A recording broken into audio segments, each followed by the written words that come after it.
할렐루야. 자, 오늘 하나님께서 우리에게 주시는 말씀은 마가복음 1장. 마가복음 1장.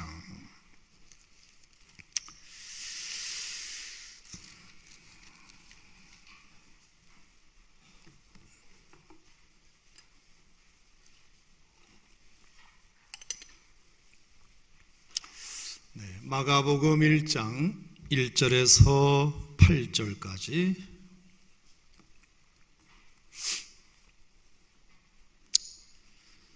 자, 하나님 말씀을 우리 함께 읽겠는데요, 우리 같이 읽으면서도 하나님께서, 여러분의 성령께서 여러분에게 말씀해 주시기를 바랍니다. 마가복음 1장 1절부터 8절 시작. 하나님의 아들 예수 그리스도의 복음의 시작이라. 선지자 이사야의 글에 보라, 내가 내 사자를 내 앞에 보내노니 그가 내 길을 준비하리라. 광야에 외치는 자의 소리가 있어 이르되 너희는 주의 길을 준비하라.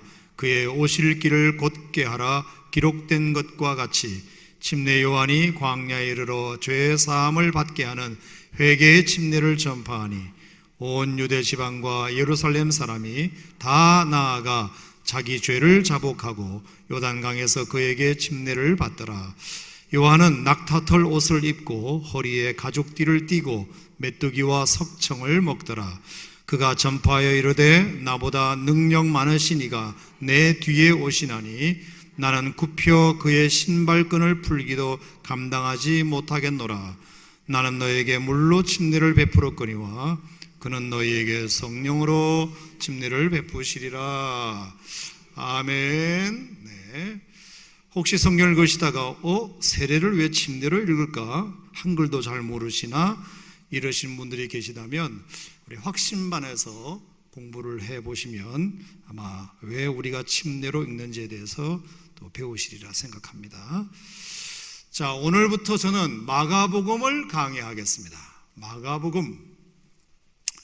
자, 제가 꽤 오랫동안 누가복음을 강의했는데, 자, 오늘부터는 마가복음을 16장까지 여러분과 금요일 밤마다 함께 나누려고 합니다.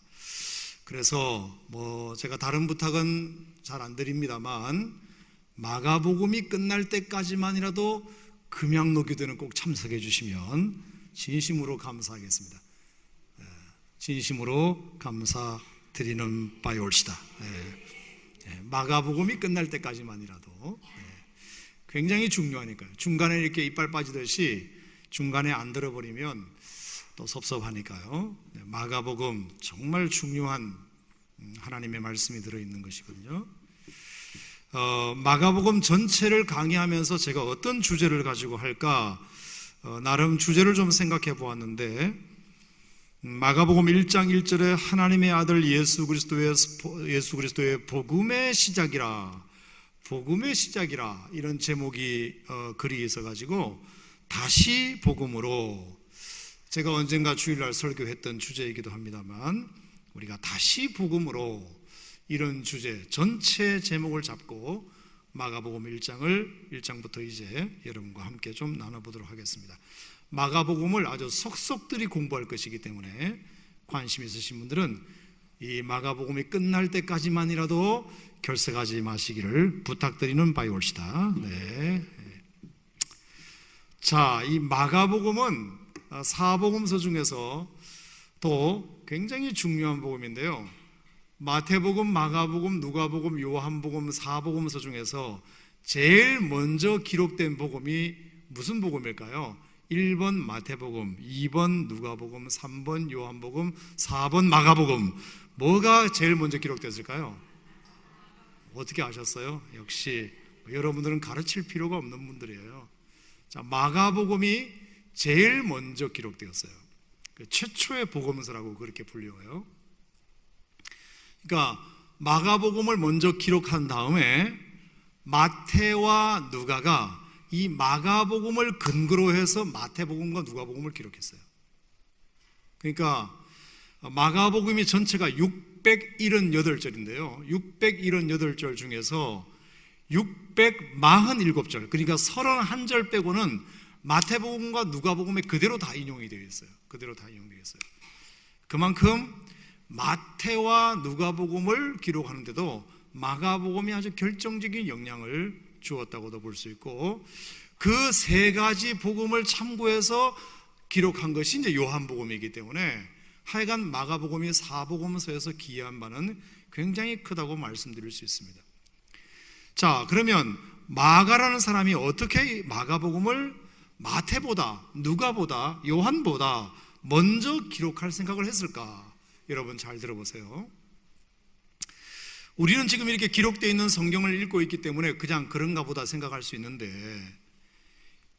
예수님 당시에 이 예수님의 12 제자들은 감히 예수님께서 하신 말씀이나 행하신 기적이나 이런 예수님의 삶의 스토리나 이런 것들을 문서로 남길 생각을 전혀 하지 못했어요. 이걸 기록으로 남겨둬야 되겠다는 생각을 12 제자장의 어느 누구도 하질 않았습니다. 그러니까 제자들조차도 예수님의 그 주옥 같은 가르침, 또 신비한 기적들, 사상들 이런 것들을 기록할 필요를 느끼지 못했습니다. 왜냐하면 예수님께서 살아계실 때는 예수님이 계속 말씀하고 다니시니까 기록할 필요가 없었고, 예수님이 돌아가시고 40일 만에 부활하셔서 승천하시기 직전에 예수님께서 곧 오실 것처럼 말씀하셨기 때문에 예수님이 곧 오실 테니까 기록할 필요가 뭐 있겠느냐. 예수님이 한참 뒤에 오실 거라면 예수님과 동시대를 살았던 사람들이 다 죽어버리면 예수님에 대해서 아무도 모르니까 기록을 남겨놓아야 할 필요성이 있다고 생각하지만, 예수님이 살아계실 때는 당연히 필요가 없고, 예수님이 승천하셨을 때에도 곧 오신다고 믿었기 때문에, 다시 재림하실 거라고 믿기 때문에 무슨 기록이 필요하냐 이렇게 생각해서 누구도 그것을 기록할 생각을 하질 않았습니다. 그런데 예수님이 더디 오시고 또 예수님의 제자들이 하나씩 둘씩 죽어가는 거예요. 예수님의 제자들이 하나씩, 예수님을 가장 잘 아는 제자들이 하나 둘씩 죽어가니까 야고보로부터 시작해서 심지어 베드로까지 십자가에 처형을 당하지 않습니까? 네로 황제 때. 그러니까 이제 위기를 느끼게 된 거죠. 이러다가 마지막 최후의 보루인 예수님의 수제자였던 베드로까지 죽어버리면 예수님에 대해서 가장 잘 아는, 상세히 잘 아는 사람이 있어야 기록을 하는데, 상세히 잘 아는 사람이, 예수님을 곁에서 모신 사람이 있었어야 되는데 그냥 주변에 있는 사람들은 예수님에 대해서 정확한 기록을 할 수 없으니까 예수님에 대하여 증언해 줄 사람 있는 사람들이 다 죽어버리면 예수님에 대한 이야기가 사라질지도 모른다, 이런 생각이 들어서 그래서 기록으로 남겨야 되겠다고 마가가 생각하게 된 것입니다. 그러면 왜 마가냐? 마가는 베드로의 제자였거든요. 베드로의 제자였어요. 예수님의 제자가 아니라 베드로의 제자여서, 베드로가 로마에서 복음을 전할 때 베드로가 로마 말을 못하기 때문에 마가가 통역을 해줬어요. 통역을 하면서 베드로의 설교를 굉장히 많이 옆에서 들었어요. 그래서 그것을 기억하고 있는 마가였기 때문에 베드로가 십자가에서 거꾸로 처형당하는 것을 보고 나라도 이것을 기록해 놓지 않으면 안 된다라고 생각했을 것 같습니다. 그래서 베드로의 제자였던 이 마가가 이것을 이제 기록하게 된 것입니다. 마가는 여러분이 잘 아시는 대로 마가 요한이라고 하기도 하고요. 마가에 대한 성경의 기록은 몇 가지가 있어요. 여러분이 잘 아시는 대로 예수님께서 승천하실 때 예루살렘을 떠나지 말고 성령 받기를 기다려라 그랬을 때 사람들이 120명 정도가 모여가지고 뜨겁게 열흘 동안 기도한 장소가 그게 마가의 다락방이었죠. 마가 다락방이 120명 정도가, 저도 뭐 성지순례 가서 마가 다락방을 가봤습니다만 120명 정도의 사람들이 모여서 집회를 할 수 있을 정도니까 가난한 사람은 아니었겠죠. 돈이 좀 있고 또 부자였던 것 같습니다. 자, 그러다가 마가는 사도 바울과 바나바가 1차 전도 여행을 떠나게 될 때, 사도행전 13장에 1차 전도 여행을 떠나게 될 때 구브로 섬에서 이 마가라는 사람을 데리고 1차 전도 여행에 합류하게 되는 그런 특권도 누리게 됩니다. 바울과 바나바가 1차 전도 여행을 떠날 때 마가가 함께 동행하게 되죠. 그래서 이제 배를 타고 밤빌리아 버가, 그 지금의 터키의 남쪽 항구 도시인 밤빌리아의 버가에 이르렀는데 갑자기 이 친구가 돌아가겠다는 것입니다. 나는 못하겠다는 것입니다. 아마 배멀미를 너무 열심히 해서 그랬는지, 아니면 복음을 전하는 것이 갑자기 두려운 마음이 생겼는지 마음이 변해가지고 1차 전도 여행을 그냥 뭐 해보지도 못하고 그냥 배만 타고 바다만 건너온 다음에 다시 돌아가겠다고 하자 사도 바울에게 아주 찍히게 됩니다. 불성실한 사람. 그리고 나서 이제 사도 바울이 1차 전도 여행을 끝나고 돌아와가지고 2차 전도 여행을 떠나려고 할 때 바나바가 누구를 데리고 갈 것인가 같이 의논하다가 우리 마가를 한 번 더 데리고 갑시다. 그랬더니 바울이 아주 싫어하는 겁니다. 그 친구는 불성실해가지고 안 되겠다고.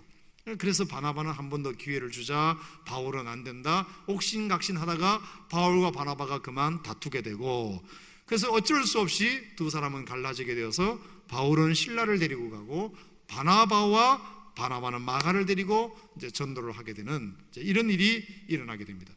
자, 그러다 보니까 마가의 마음속에 어떤 마음이 들었겠습니까? 바울과 바나바는 정말로 뗄래야 뗄 수 없는 절친 선생님이신데 자기의 불성실 때문에 바울과 바나바가 마치 싸우고 갈라진 것 같이 느껴지니까 얼마나 마가의 마음속에 미안한 마음이 들었겠습니까?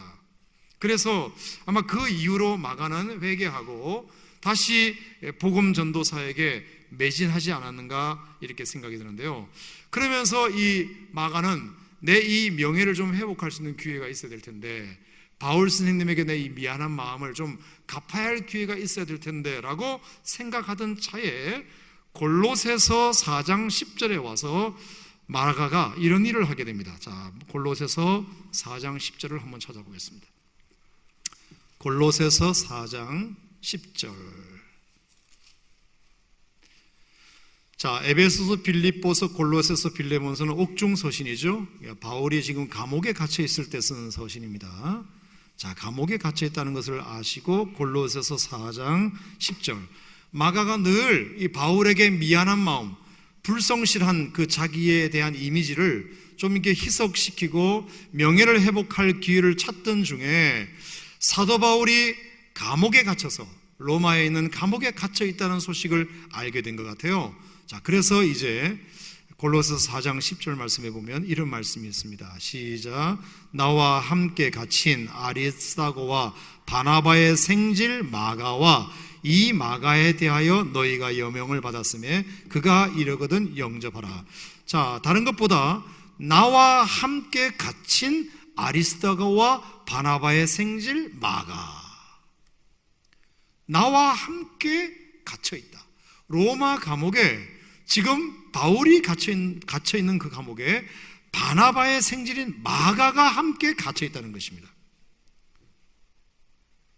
그러니까 로마에서 바울이 투옥되었을 때 마가 요한이 사도 바울 선생님을 찾아뵙고 옆에서 그 옥중 생활을 할 때 외롭지 않으시도록 필요한 것을 채워드리도록 함께 그곳에 같이 있어서 그를 섬기는 일을 했다.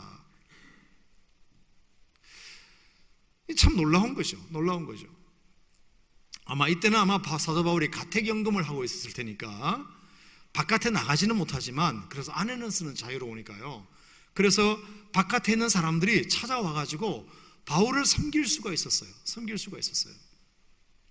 그러니까 마가가 바울 선생님에 대한 옛날에 진 빚을 갚는다는 차원에서 그가 가택연금을 당하고 있을 때 찾아가가지고 열심히 그를 서빙해주고 도와주고 옆에서 보살펴드리는, 그래서 이제 그걸 갚은 거예요.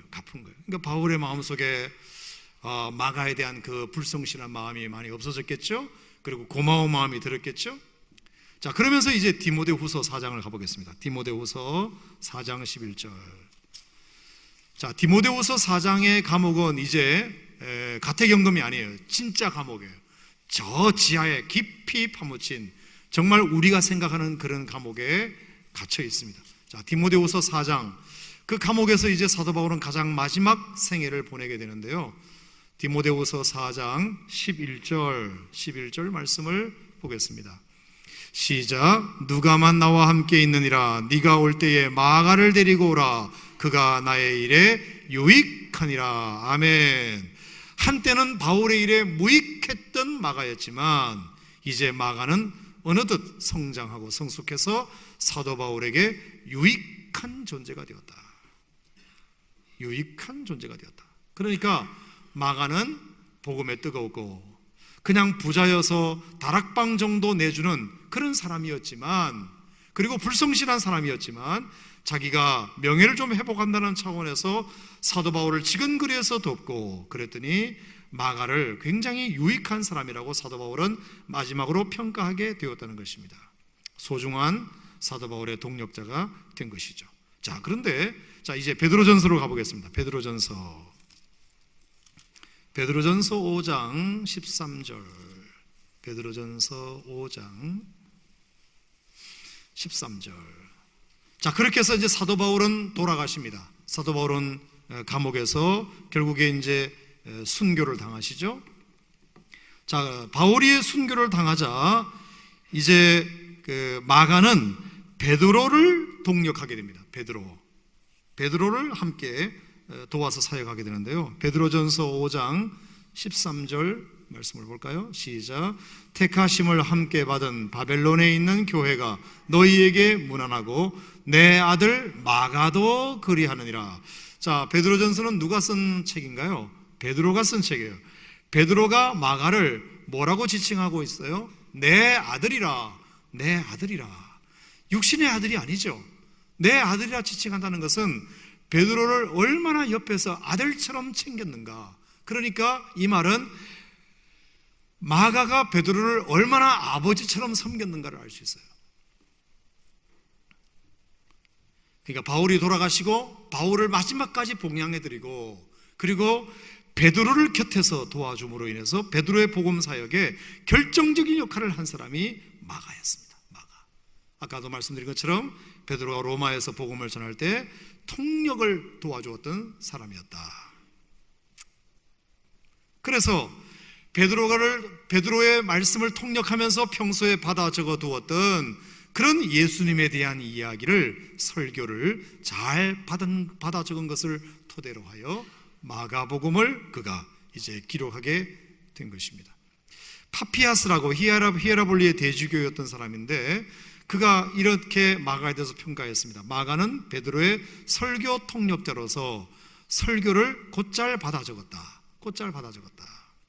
그래서 설교를 통역하면서 받아 적어 놓은 그 내용을 토대로 하여 그가 복음서, 최초의 복음서인 마가복음을 이제 내어놓게 되었다는 것입니다.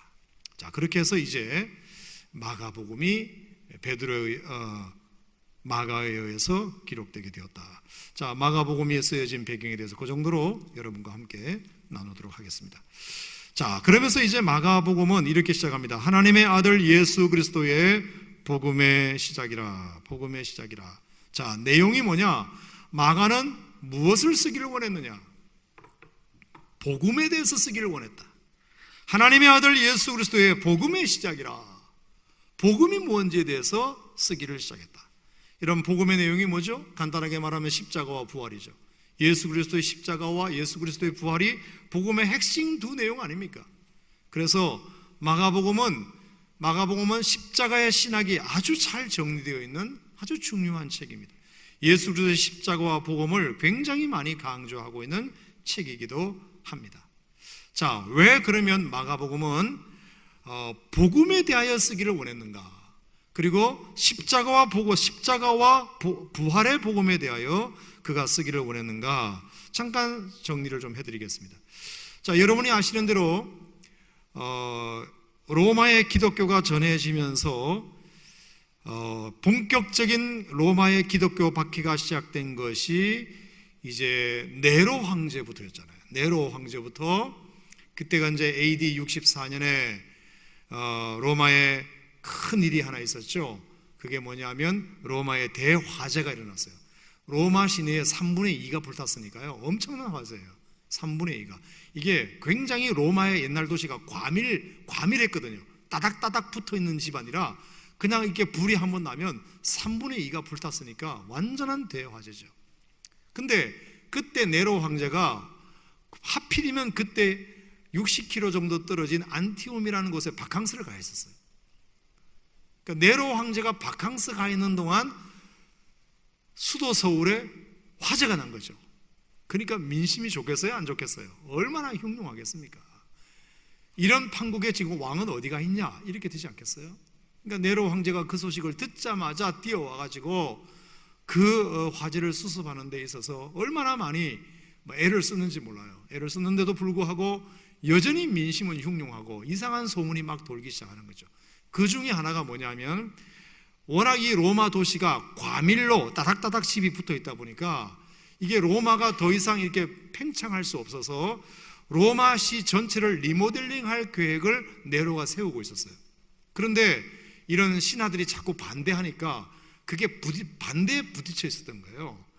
그러던 차에 불이 나버렸기 때문에 무슨 흉흉한 소문이 들었느냐, 네로가 우리가 말을 안 들으니까 일부러 누구를 시켜서 자기가 도시 전체를 리모델링할 계획을 빨리 실현하기 위해서 일부러 불을 질렀다, 이렇게 되는 바람에 민심이 더 흉흉해진 거죠. 그러니까 네로로서는 억울해가지고 이걸 어떻게 하지, 이 민심을 어떻게 잡지 고민을 하다가 아주 만만한 기독교인들에게 그걸 뒤집어 씌우게 된 거죠. 그래서 이제 기독교인들을 박해하기 시작했다. 뭐 그 박해 내용은 여러분들이 여러 자료를 찾아보시면 수월이고요. 뭐 불에 태워 죽이고 짐승에 찢어 죽이고 물려 죽이고 뭐 별하별 내용들이 많이 있었다는 것은 잘 아십니다. 자, 그래서 그 이후 313년 기독교가 공인될 때까지 디오클레티아누스까지 250년 동안 이제 기독교는 엄청난 박해를 받게 되죠.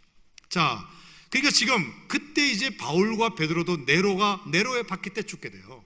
사도 바울도 베드로도 그때 순교하게 되는 거죠. 그러니까 로마에서 신앙생활하고 있는 사람들은 겁이 덜컥 나는 것 아닙니까?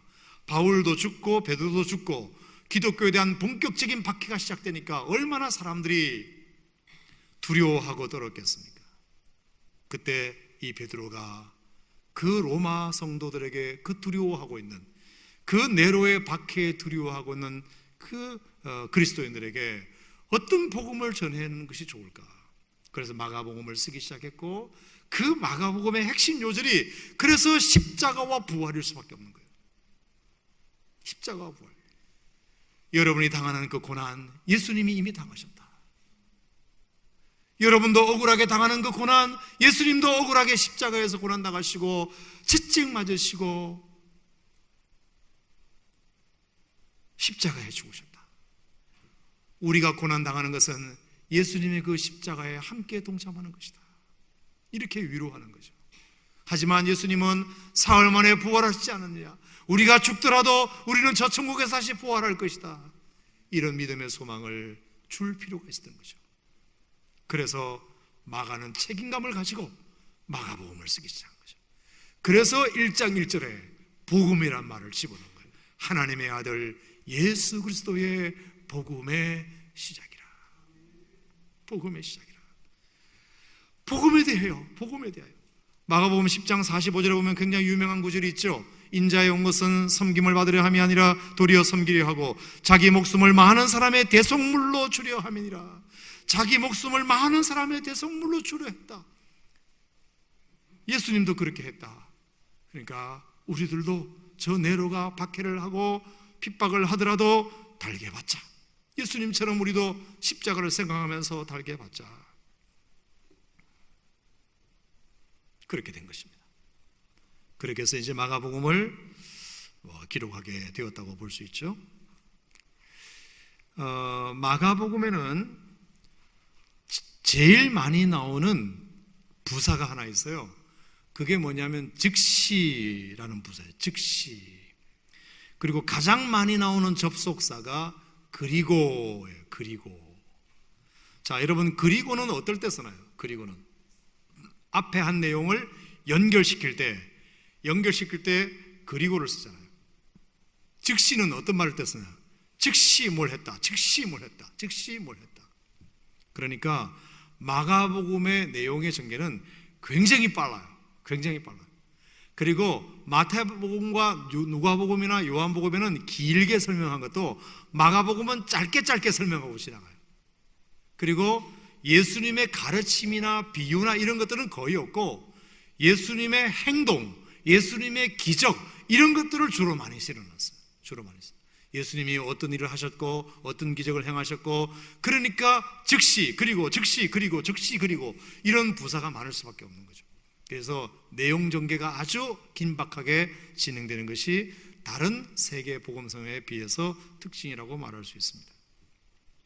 자, 그런데 오늘 1장 1절은 제게 참 의미가 깊은 말씀인데요. 자, 1장 1절을 우리 다 같이 한번 읽겠습니다. 시작. 하나님의 아들 예수 그리스도의 복음의 시작이라. 자, 여기에 보면 의라는 단어가 의라는 소유격이 몇 번 나오죠? 3번 나와요. 하나님의 아들 예수 그리스도의 복음의 의. 자, 의 영어의 of 이것을 우리가 무슨 격이라 그래요? 소유격이라 그래요. 소유격.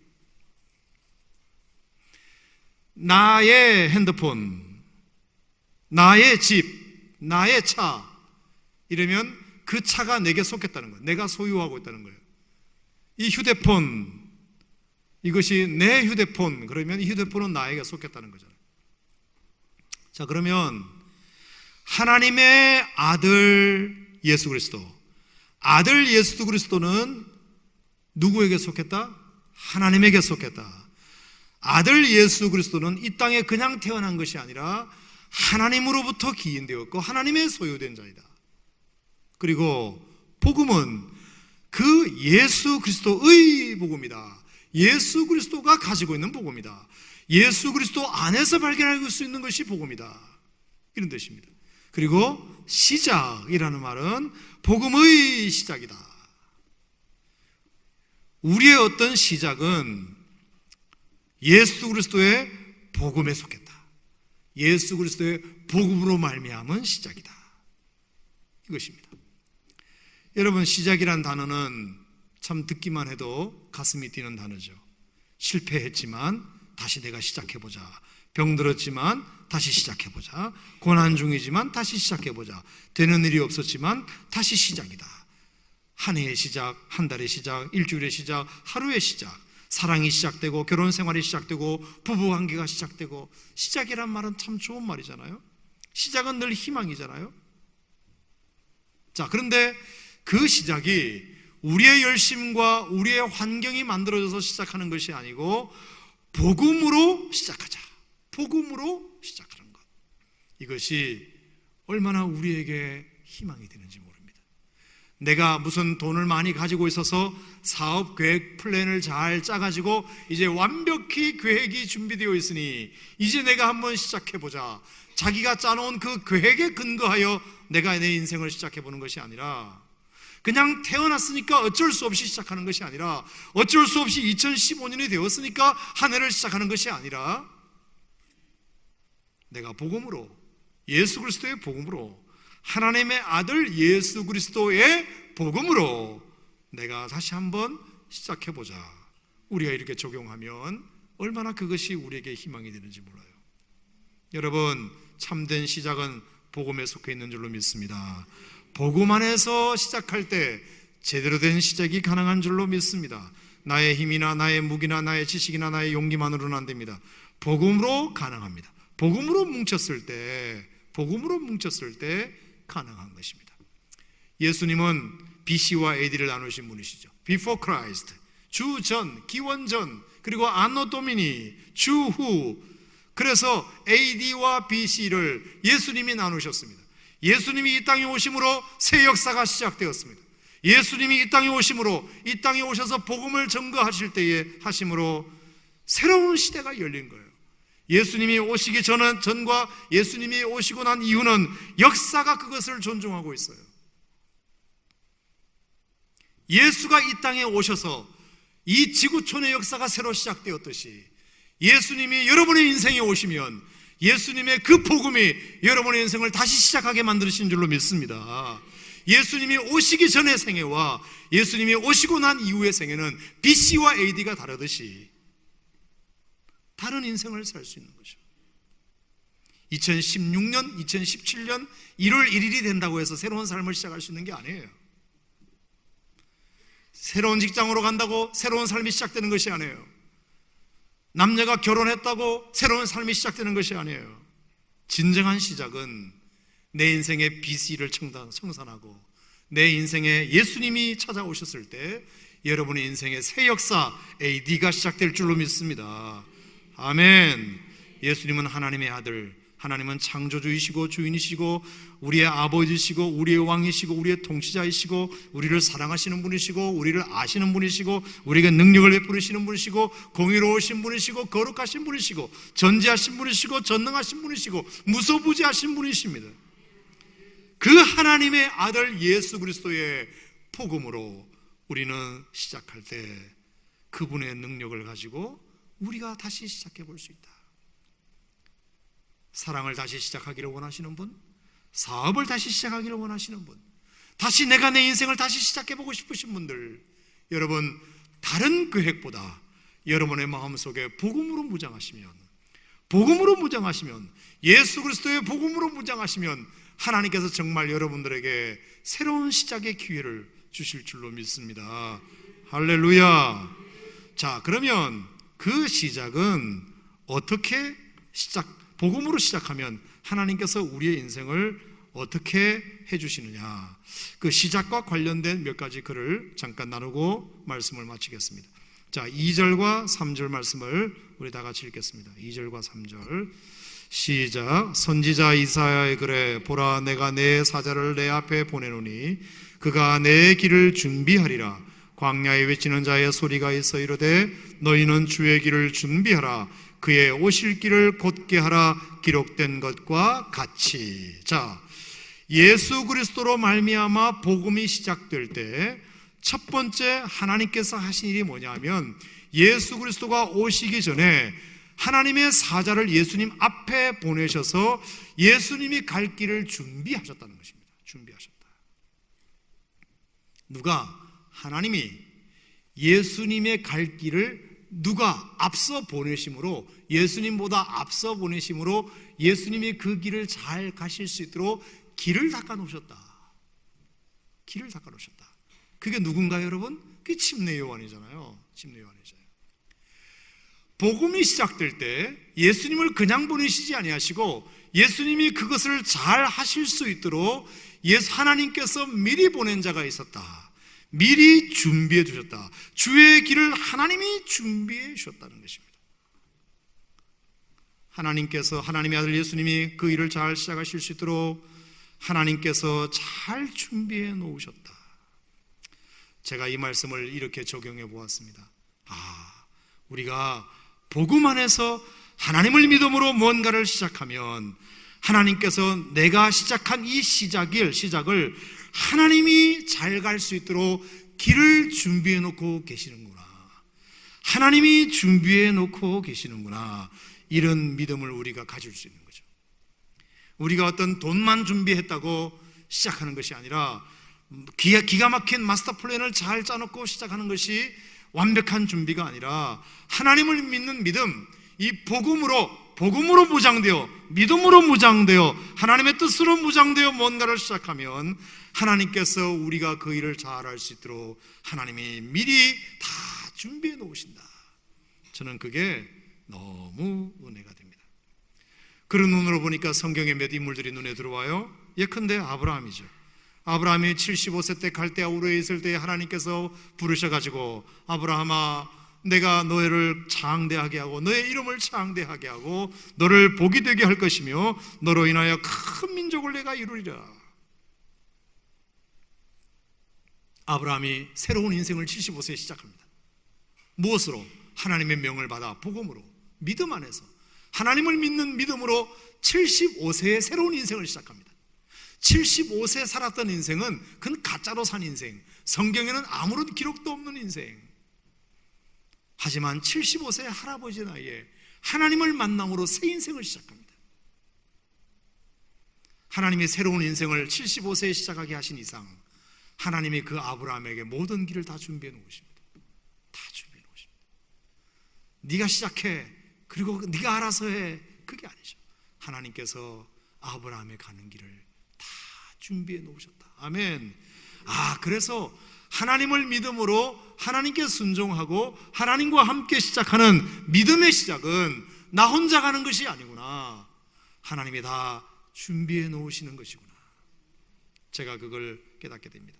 비록 아브라함이 그렇게 순종했을 때에 기근도 오고 또 아들도 주시지 않고 여러 가지 우여곡절이 많았지만 하나님의 준비를 믿음으로, 끝까지 믿음으로 결국에 믿음의 조상이 되게 하시고 이스라엘을 시작하게 만드는 히브리 민족의 조상이 되게 하십니다. 하나님의 준비의 가장 하이라이트는 창세기 22장이죠. 오늘 하나님이 20살이 다 된 이삭을 모리아산에 제물로 바치라고 하십니다. 부인과 의논하지 않고 아브라함은 숯과 나무를 준비해가지고 모리아산으로 갑니다. 종을 데리고 갑니다. 나중에는 종을 산 밑에 내놓고 아들 이삭을 끌고 갑니다. 그리고 거기다가 나무를, 제단을 만들어 놓고 나무를 깔아 놓고 하니까 이삭이 이상해서 묻습니다. 아버지, 번제할 제단과 나무는 준비되어 있는데 어린 양은 어디 있나요? 그랬을 때 아브라함이 지금까지 경험해 온 것을 아들 앞에 고백합니다. 아들아, 하나님이 친히 준비해 주실 거야. 아멘. 하나님이 친히 준비해 주실 거야. 창세기 22장 8절 말씀이죠. 믿음으로 시작하면, 무엇이든지 믿음으로 시작하면, 하나님과 함께 시작하면 하나님이 친히 준비해 주시는 거예요. 여러분의 길을 하나님이 친히 준비해 주시는 거예요.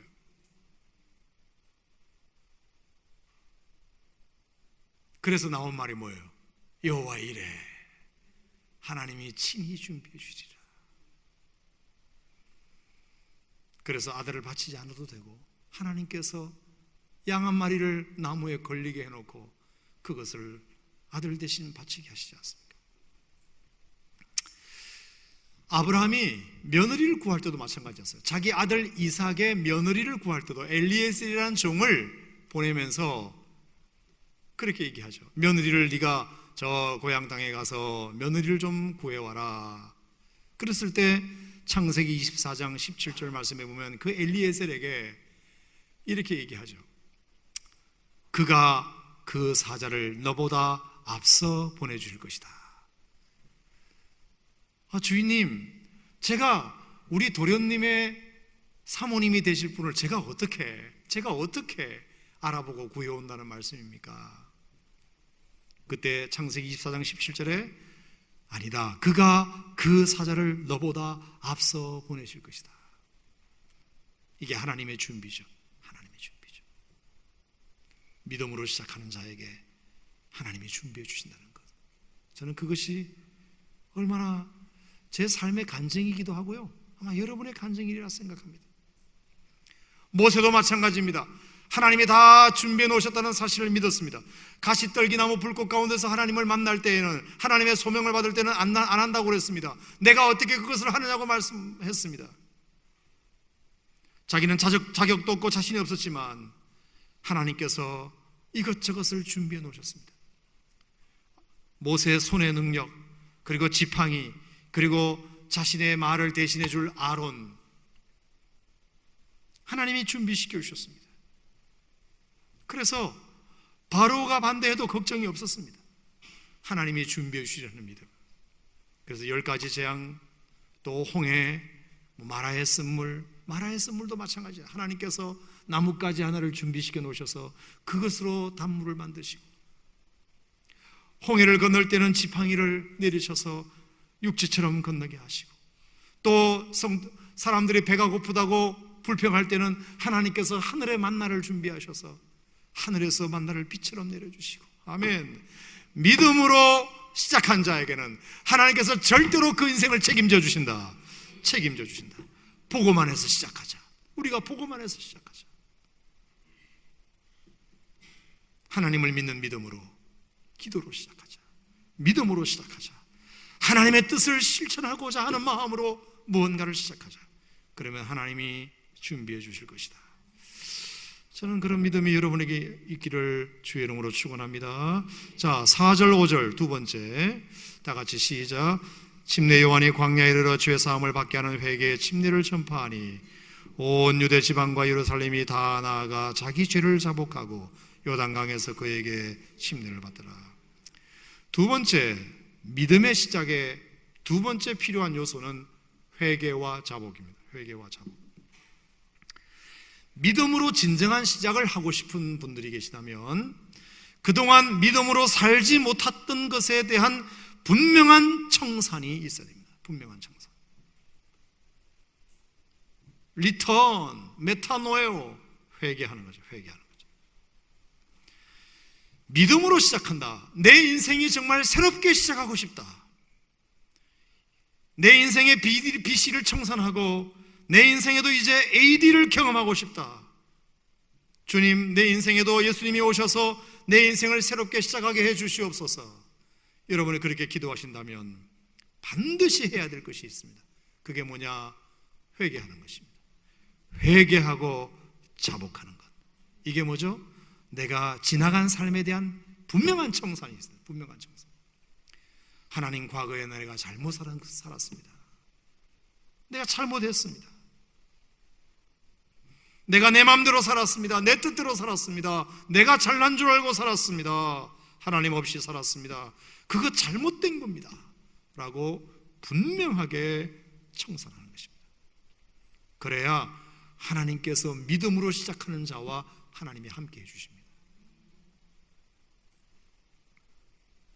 내 마음대로 살던 인생 돌이키는 것입니다. 복음의 시작이신 하나님께 나의 주권을 돌려드리는 것입니다. 그래서 그것을 과거를 청산하는 거죠. 과거를 청산해야 새로운 시작이 가능하다. 그리고 절대로 그 과거로 돌아가서는 안 된다.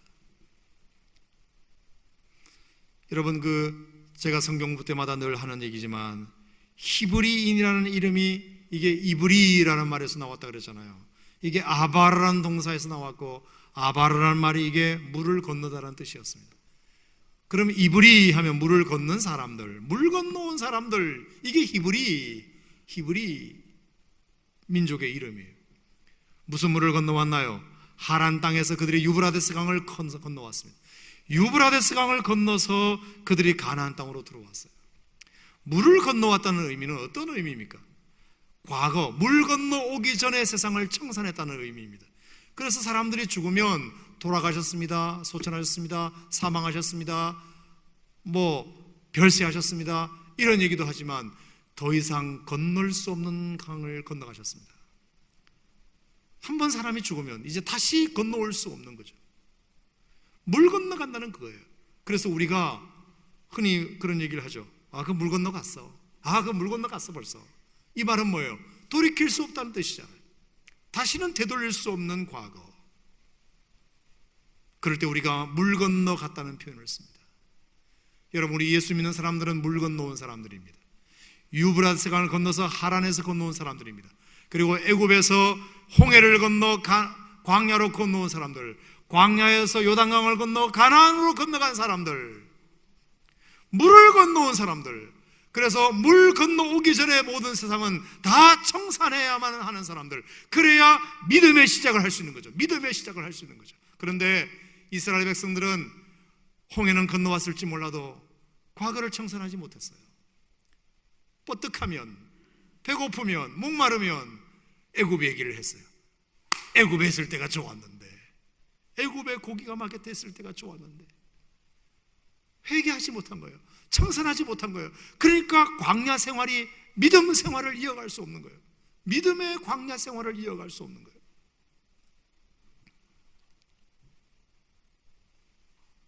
믿음의 진정한 시작은 과거를 버리는 것이다. 과거를 청산하는 것이다. 다시는 되돌아보지 않는 것이다. 그래서 여러분, 소돔과 고모라가 망했을 때 롯과 그의 아내와 자식들이 도망쳐 나왔잖아요. 가까스로 도망쳐 나왔는데 다른 사람들은 괜찮은데 누가 뒤돌아봤다? 롯의 아내가 두고 온 그 소돔과 고모라가 뭐 두고 온 게 있는지 돌아보다가 뭐가 됐다? 소금 기둥이 되었다. 빠져나왔지만 회개하지 못한 거죠. 그러니까 새로운 시작이 안 되는 거예요. 과거에 묶여 있으니까, 과거를 잊지 못하고 있으니까, 과거에 대한 미련이 그대로 있으니까 새로운 시작이 안 되는 거예요. 새로운 시작이 안 되는 거예요. 그게 부부관계도, 그게 무슨 내 일도, 그게 신앙생활도 다 마찬가지죠.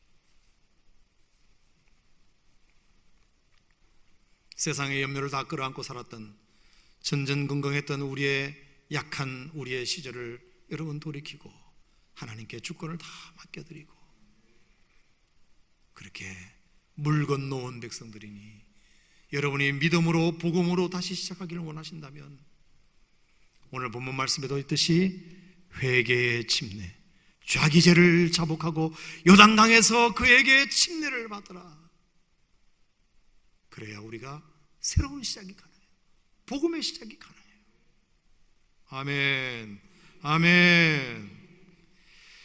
세 번째, 자 7절부터 읽겠습니다. 7절 8절 시작. 그가 전파에 이르되 나보다 능력 많으신 이가 내 뒤에 오시나니 나는 굽혀 그의 신발끈을 풀기도 감당하지 못하겠노라. 나는 너에게 물로 침례를 베풀었거니와 그는 너에게 성령으로 침례를 베푸시리라. 자, 믿음으로 시작하기 위해서 우리가 세 번째 기억해야 될 것은 뭐냐면, 우리가 믿음으로만 시작하면, 복음으로만 시작하면 하나님께서 내 인생을 내가 상상했던 그 이상으로 나를 변화시켜 줄 것이라고 믿는 기대가 있어야 하는 것입니다. 믿음의 기대가 있어야 된다. 자, 그게 뭐냐?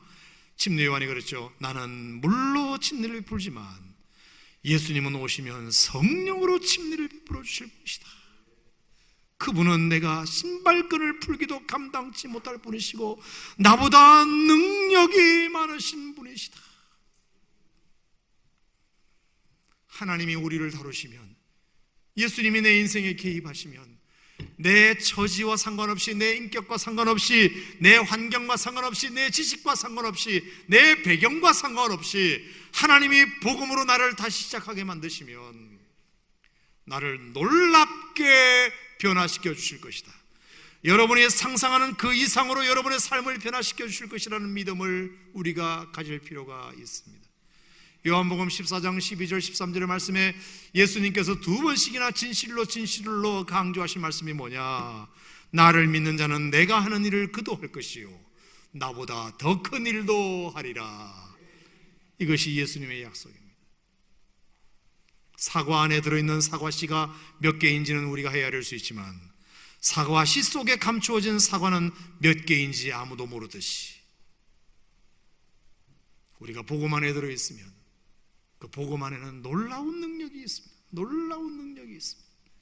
내가 지금 그 무엇을 상상하든 하나님은 그 상상 그 이상의 은혜를 우리에게 허락하실 분이시고, 우리가 그 무엇을 상상하든 하나님은 우리의 인생을 상상 그 이상으로 변화시켜 주실 분이라는 믿음이 있을 때, 우리가 우주의 크기를 상상할 수 없는 것처럼 하나님의 크기를 우리가 상상할 수 없듯이 나를 하나님이 멋지게 만들어 가실 것이라는 믿음. 지금의 여건을 생각하지 말고, 지금의 환경을 생각하지 말고, 지금의 가진 것을 보지 말고, 아멘. 여러분 생각해 보세요. 17살 요셉이, 17세 이전의 요셉이 형들의 미움을 받아서 구덩이에 빠졌을 때만 해도 그가 총리가 된다는 생각을 가히 상상이나 했을까요? 아버지의 품에 있을 때, 보디발 장군의 집에 종으로 팔려서 마당이나 쓸고 있을 때, 군불이나 떼고 있을 때, 산에 나무나 하러 다닐 때 과연 그가 애굽의 총리가 되리라고 상상을 했을까요? 하지만 끝까지 하나님을 믿는 믿음을 붙들었더니 그가 무엇을 상상하든 그 상상 그 이상의 은혜로 요셉과 하나님이 함께 해주신 것이 아닌가. 애굽의 총리가 되게 하고 민족의 구원자가 되게 하고 사브낫 바네아가 되게 하고 70명의 가족을 가나안으로부터 이주시켜 무려 70년 동안 그 가족들을 보살피는 그런 주인공이 되게 하시는 거죠. 모세도 마찬가지입니다. 그가 40의 나이에 광야로 도망갔을 때, 미디안 광야로 도망갔을 때 그냥 이제 결혼이나 하고 자식이나 낳고 이제 양이나 치면서 살아야지. 내 주제에 무슨 이스라엘 백성들을 구원해? 나는 끝났구나. 그렇게 생각했겠죠. 나의 이 우둔한 혀로, 나의 이 등굽은 허리나 받치는 이 도구인 지팡이로 내가 무엇을 할 수 있을 것인가? 미디안 광야에서 모세가 양을 치고 있을 그 40년 동안만 해도 모세는 단 한 번도 자기의 입술로 백성들을 구원하고 자기의 그 지팡이로 홍해를 가리라고는 꿈에도 꾸지 못했을 것입니다. 꿈도 꾸지 못했을 것입니다. 근데 여러분, 믿음으로 다시 시작하니까 하나님이 가시떨기 나무 불꽃 가운데서 모세를 불러 내가 너를 쓰겠다고 말하고 믿음으로 하나님 말씀에 순종했더니 모세는 말주변이 없었는데도 불구하고 그 말주변이 없는 언어로 40년 동안 200만 명의 이스라엘 백성들을 다스리고 등굽은 허리나 받쳐주는 그 지팡이로 감히 상상도 못할 홍해를 가를 수 있고 반석을 쳐서 물이 나는 이런 기적이 일어날 줄이야. 상상도 못하는 일이죠. 상상도 못하는 일이죠. 다니엘이 바벨론의 포로로 잡혀갈 때만 해도 그가 총리가 되리라는 것은 꿈에도 생각을 못하죠. 그저 밥이나 얻어먹으면 장땡이지. 총리가 되리라고는 상상을 못했을 거예요. 그런데 여러분, 뜻을 정하고 믿음으로 발걸음을 옮겼더니 하나님께서 바벨론 시대나 메세대나 메대, 바사 시대까지 다리오 왕 때 총리가 되어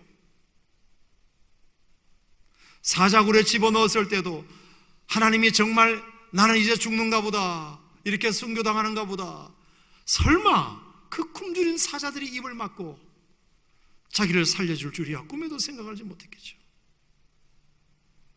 저는 믿습니다. 믿음으로 시작하고 믿음의 길을 가면 하나님께서 반드시 여러분의 인생을 상상 그 이상으로 인도하신다. 상상 그 이상으로 응답하신다. 상상 그 이상으로 변화시켜 주신다. 상상 그 이상으로 채워주신다. 이 하나님의 약속을 믿으시기 바랍니다. 이 하나님의 능력을 믿으시기 바랍니다. 할렐루야. 다시 복음으로, 우리가 마가복음을 통해서 다시 한 번 더 복음으로 여러분의 믿음을 점검하고 우리의 믿음 생활을 다시 좀 시작해 봤으면 좋겠습니다. 제가 오늘 하루 종일 출근 안 하고 계속 마가복음을 뒤졌습니다. 근데 한 장 한 장 넘길 때마다 야, 정말 복음의 능력이 이렇게 놀라운 것이구나. 오늘은 8절까지만 강의했지만 밤새도록 마가복음을 얘기하고 싶은 마음이 들었습니다. 마가복음이 이렇게 우리를 흥분시키는구나. 복음의 능력, 여러분 다시 믿으시고 그동안 내가 실패했고 넘어졌다 하더라도 오늘 말씀으로 돌아가서 믿음으로 다시 시작하면, 믿음의 길을 가면 하나님께서 다 준비해 놓으시고 여러분의 상상 그 이상으로 응답하실 줄로 믿습니다. 여러분이 하셔야 될 일은 지금까지 내가 믿음으로 살지 못했던 것에 대하여 청산하고, 내가 불신앙으로 살았던 삶을 청산하고 회개하고 자복하고, 하나님 그동안 내가 너무 불신앙으로 살았습니다. 이제 내 인생 속에 다시 들어오시옵소서. BC가 지나가고 다시 AD로 살게 하여 주시옵소서. 이와 같은 믿음의 고백이 여러분들에게 분명히 있으면 하나님의 아들 예수 그리스도의 복음의 시작이라, 이것이 여러분의 인생에도 나타날 줄로 믿습니다. 할렐루야. 기도하겠습니다. 은혜로우신 하나님 아버지, 마가복음 1장 하나님의 아들 예수 그리스도의 복음의 시작이라, 하나님의 아들 예수 그리스도의 복음의 시작이라. 오늘 이것이 우리에게 새로운 희망이 되게 하여 주시옵소서. 복음의 능력 다시 한 번 더 마음속에 새기고, 우리는 복음을 믿는 사람들, 그 복음의 능력을 믿는 사람들, 복음으로 시작하면, 믿음으로 시작하면, 믿음의 길을 가면 주님이 내 길을 준비해 주실 것이다. 여호와의 일에 준비해 주실 것이다. 그리고 상상 그 이상으로 우리를 인도해 주실 것이다. 이와 같은 믿음이 우리에게 다시 한번 용솟음 치게 하여 주시옵소서. 주시옵소서. 과거를 청산하고 죄를 자복하고 믿음으로 살지 못했던 내 지난 과거를 다 회개하고 다시 한 번 더 물 건너온 사람으로서 물 건너기 이전의 삶을 깨끗이 청산하고 더 이상 과거에 미련을 두지 말고 믿음으로 시작했으면 이제 결단하고 그 길을 올곧게 갈 수 있는 귀한 백성들 되게 하여 주시옵소서. 우리가 마가복음을 금요일 밤마다 강의할 때에 우리에게 뜨거움이 일어나게 하시고 다시 한 번 더 순수한 그 복음을 붙잡는 복된 금요일 밤이 되게 하여 주시옵소서. 예수님 이름으로 기도하옵나이다. 아멘. 다 같이 자리에서 일어나셔서 찬송하시겠습니다.